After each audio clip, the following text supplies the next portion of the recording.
I want to thank everybody for coming out and participating in this first fundraiser, first of a couple of more others that we will have in the next few weeks.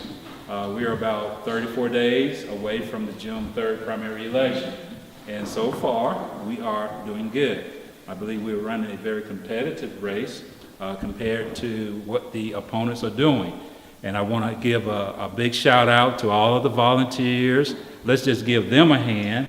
Thank y'all so much. When I was much younger, I had no idea that I would one day be running for political office. And when I moved back to Birmingham in 1987, I didn't have any idea I would be running for anything or being a pastor or a minister or nothing like that. And it's interesting how God leads you as you submit to Him. As you submit your life to the Lord and you follow His lead, being obedient to His instructions, He's the one that exalts. And I thank God for allowing me the opportunity to be influenced on a lot of people in the community for the past 25 years. And that's what I've been doing. I've just been meeting the needs of people, being diligent to do that because I care. And that's the bottom line. I care about people, and sometimes I'm driven. And that's not so good at times because that zeal can consume you. And therefore, I just can't sit still when I see people in need. And therefore, for the past 25 years, that's why I've been doing so much in the community, working all over the Birmingham metro community, working with young people, working with older people, working in the church, outside the church, working in the prison system.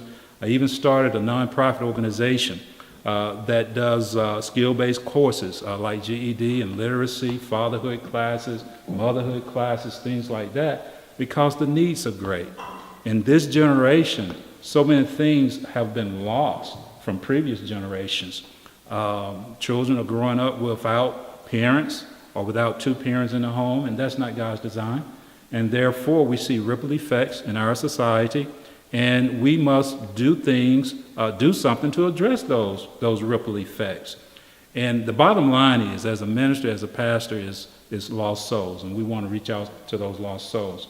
But I learned the strategy to do that. And the strategy is to go alongside of people, to get alongside of them, to assess what their needs are, take steps to address those needs, and in that process, you get to know them. And it's in that relationship where you have a better chance of sharing the gospel of Jesus Christ with them. They may not accept a thing about the Bible or a thing about God if you are a stranger walking up to them. But if you spend time showing them that you care, they're more inclined to listen to you when you talk to them about eternal life and the type of things that they need to do to inherit eternal life with Christ. And so those are some of the things that I've been doing. So I get to this point where it seems to be a natural progression for me. And it's not something that I just chose to do. That zeal that's on the inside of me compels me to run. Sometimes I think about it, man, what are you doing? Why don't you just relax and take it easy? You know, you've gotten older, just relax. But I can't relax. It is something about that I just can't not do. And therefore, I went through this class called Leadership Birmingham back in 2007, where they take leaders from the community, about 50 leaders. They take them through an 8-month program. And we are exposed to all facets of the community. And you learn how the community operates. You learn who the movers and shakers are. You learn who has the power, and you learn how they influence with that power. And through that process, I really began to realize how complex some of the issues are. More complex than what you may think just by reading the paper or looking at the news. The problems are complex. When I start looking at some of the things going on with the school system, with kids dropping out, and you wonder, what would possess a kid not to want to get their education? And then you get on the inside and you realize in their minds it's not cool to be smart. And how did we get there? How did we get there as a people where education is not good, is not cool? But that's where our people are in this generation. So these problems are systemic problems that have to be addressed, and many times they have to be addressed with public policy. And public policy takes place in Montgomery. And so it's got to be people in Montgomery that care in order to influence public policy that will positively impact the lives of people who don't know, who don't have a clue, like those young teenagers or those tweens or those kids in elementary school. So we got to make some changes. And if it's not us, who? And if not now, when? And so I believe by me going to Montgomery, it won't just be Lawrence Conaway going to Montgomery. It'll be Lawrence Conaway representing people like you in Montgomery, people who care, people who want to see positive things happen in our district, positive things happen in our state. And that's very important. Alabama is on the bottom of too many lists. Thank God for Mississippi, because they tend to be below Alabama. And it's just unacceptable in the 21st century for Alabama and Mississippi to be so far behind.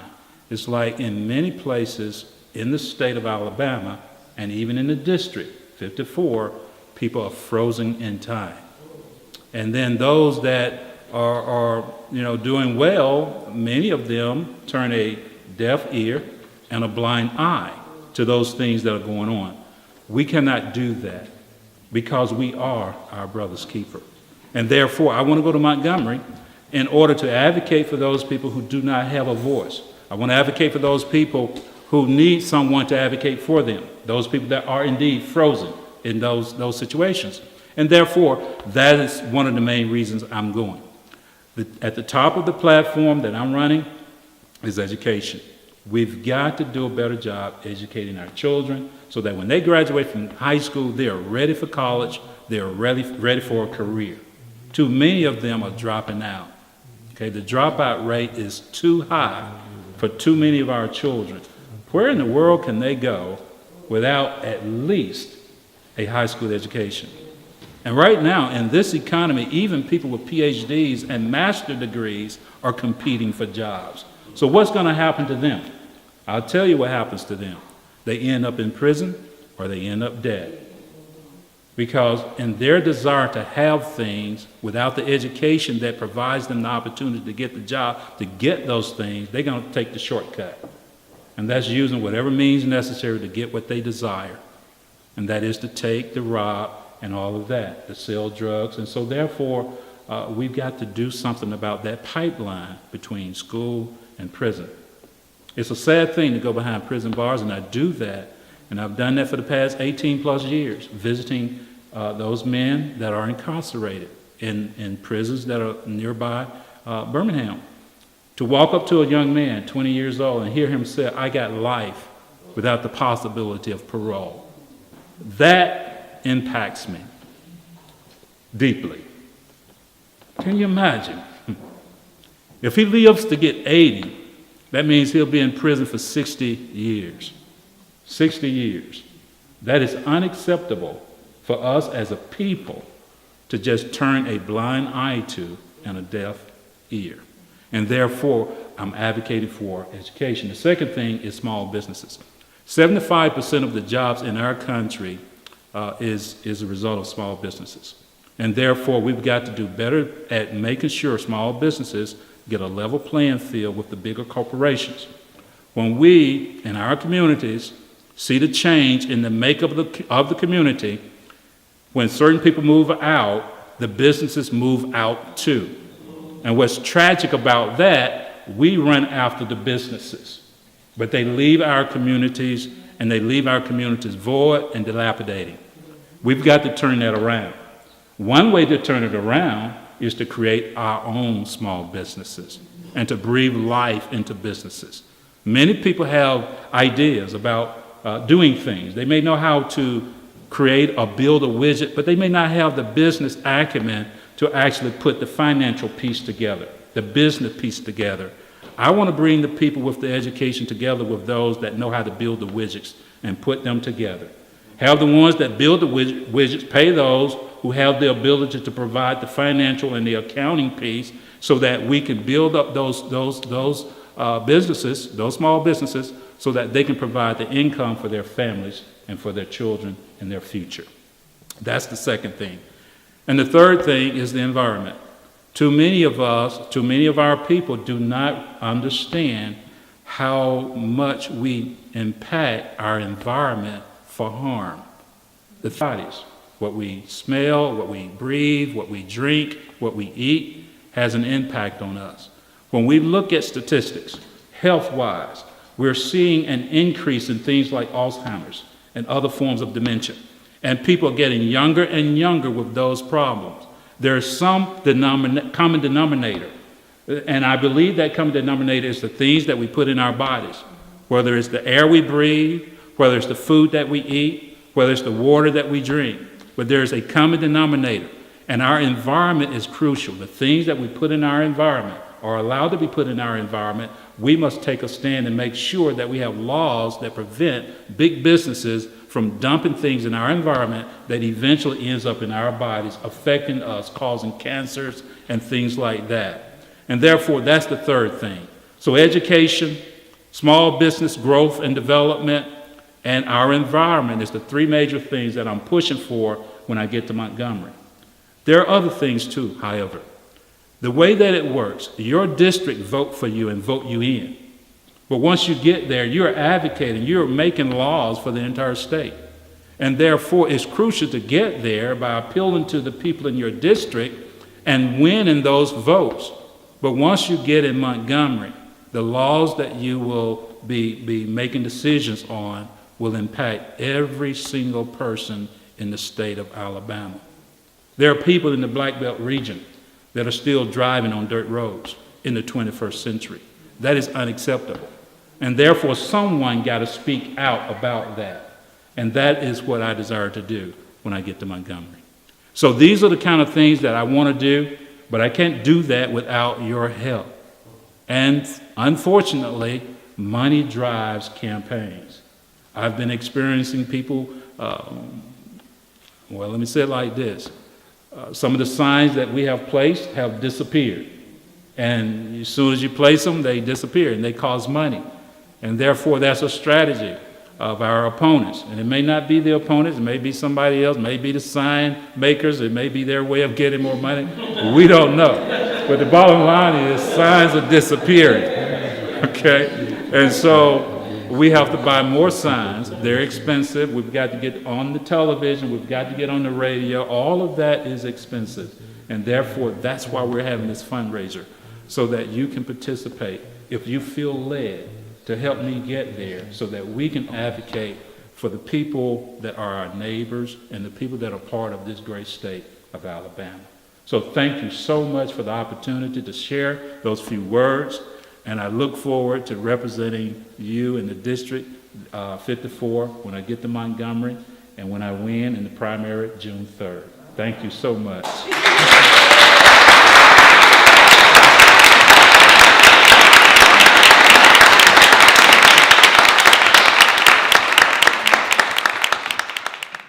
My name is Sandra Ellsbury, and I support Lance Conaway for State Representative District 54 because he is a godly man. He will do the right thing for the people. He cares about the education system and the economic development here in Birmingham and the community.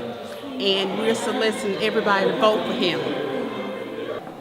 Hi, my name is Jolanda Green, and I am encouraging everyone out there to place your vote for Lawrence Conaway for Alabama House of Representatives, District 54. I believe in Mr. Conaway because I believe that he is a man of honesty and integrity, and I believe that he can do a lot for the state of Alabama. So please place your vote for Lawrence Conaway.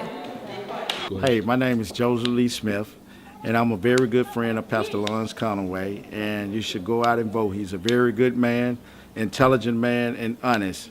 So if you would, go out and vote for Pastor Conaway. He'd be the man to do the job in Montgomery. Thank you. I've known Pastor Conaway for more than 5 years, and I know he has a sincerity of heart, and it is for the people. Everything that he's going for, the fight for education, the fight for the environment, And the fight for small businesses is all for the community and all for the people who were involved. And he would make a wonderful, not only candidate, but representative for us in the legislature. And it is time for Alabama to get somebody who really cares about the people in office. So your vote would be the perfect vote for the perfect man. I have been knowing Pastor Conaway for over 15 years now. The one thing that we need now, the way things are, is an honest person with a heart for caring about people. And the things that he's going for, he would be a very caring person, and he has the heart for it. And I think he would just be great to be where we need him to be, to help us in the areas that he is concerned about. If you have a heart, then vote for the man with the heart. My brother Lawrence has always been a leader, even as a young man. And he's always had a desire to be of help to others, not just only in the community, but when he went away to school, there were times when he would bring home a classmate. So he's always found it easy to mix and easy to get along with others. And people always have a tendency to look up to him because of his desire to be of great help. And to see him now seeking an office in Montgomery as a representative of District 54, I believe he is the best candidate, the better candidate, and I think he will serve the people well. He has a heart of gold. I've known him to make tremendous sacrifices on behalf of others. He's been a role model, even to me as his big brother. He's been a role model to me. So my prayers are with him, and I believe that he will go far and do great things for the state of Alabama.